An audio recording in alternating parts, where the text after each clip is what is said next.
Bismillah.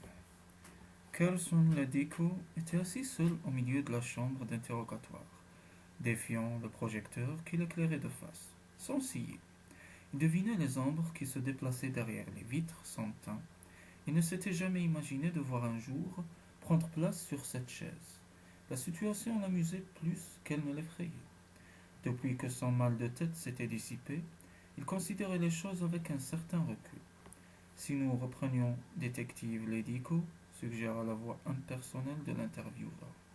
Un sourire furtif passa sur les lèvres du prévenu. Ne me faites pas marrer. Je connais ce cirque par cœur. D'habitude, c'est moi qui tiens le fouet. J'ai déjà répondu à vos questions. Nous pensons que vous ne réalisez pas pleinement la situation, poursuivit sans s'émouvoir son interlocuteur invisible.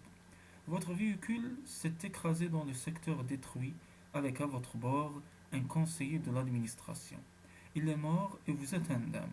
À peine refaites-vous surface que vous mettez à sac la cabine d'une maison de rêve de la 56e rue, non sans savoir au préalable agresser son tenancier. Lorsque votre partenaire, Greg Svanholm, intervient sur les lieux, je cite son témoignage.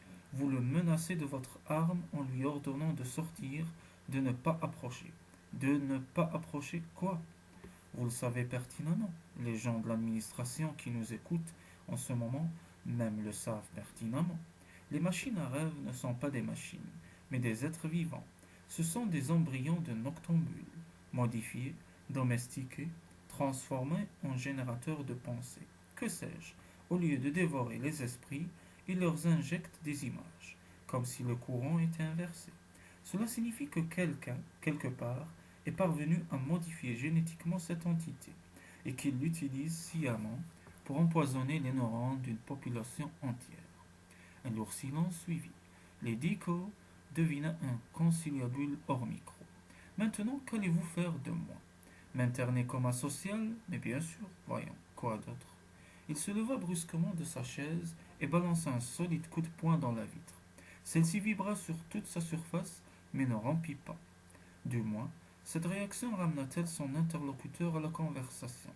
Nous vous avons bien compris, détective Lady Co. Le seul ennui, c'est qu'après examen des débris de la machine en question, nous n'avons trouvé aucune trace de cette curieuse créature que vous évoquez. Force nous est de constater que vous avez été victime d'une hallucination. Votre cas est typique d'un processus de névrose consécutif à la mort de votre femme et d'un manque prolongé de rêve. D'ailleurs, vos supérieurs vous décrivent comme volontiers instable et irritable. Votre capitaine vous a même recommandé de prendre des congés que vous avez refusés. Nous pensons qu'il serait très risqué de vous maintenir dans vos fonctions. Vous êtes devenu un sujet incontrôlable et pour tout dire asocial. Nous pensons qui pense, qui décide. Le conseiller Laurent Banet, vous n'êtes tout de même que des larbins aux ordres. Vous savez parfaitement que je dis la vérité. Je trouverai les réponses à mes questions. Maintenant, messieurs, je connais mes droits. Vous ne pouvez m'inculper que pour trouble à l'ordre public et destruction de mobilier, puisqu'ensemble les machines à rêve ne sont rien d'autre. Pas vrai? Vous représentez un danger potentiel pour les autres comme pour vous-même. Ceux qui représentent un danger potentiel ne sont pas dans cette pièce. Ils sont ailleurs, dans de confortables bureaux, à éplucher soigneusement chacun de nos rêves. Ils ont toujours été là. Ce sont toujours les mêmes. La vérité, c'est que vous tremblez de trouille. Si la nouvelle venait à se bruiter que les machines n'en sont pas, vous pouvez prendre les paris que les gens commenceraient à réfléchir à deux fois avant de s'inoculer une merde pareille dans les veines. L'édico marqua un temps avant d'ajouter, sur un ton perfide. Qui sait, il se demanderait même s'il n'existe aucun moyen de quitter cette planète. Vous êtes suspendu. Suspendu, reprit la voix imperturbable. Votre insigne et votre arme ne vous seront pas rendus. Vous perdrez tous les privilèges attachés à votre fonction. De plus, vous devrez séjourner en cabanon d'isolement à partir de maintenant, jusqu'à une date qui sera fixée ultérieurement. Le verdict laissa le policier sans voix. Une porte latérale s'ouvrit. Svanholm apparut, accompagné par trois autres divis, armés de matraques.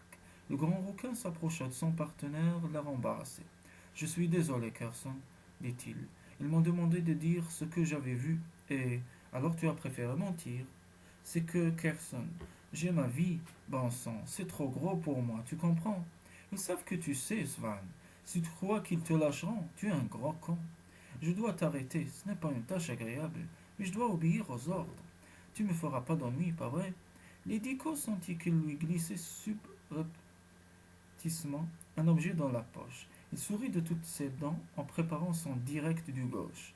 Bien sûr que non. Tu es un frère pour moi.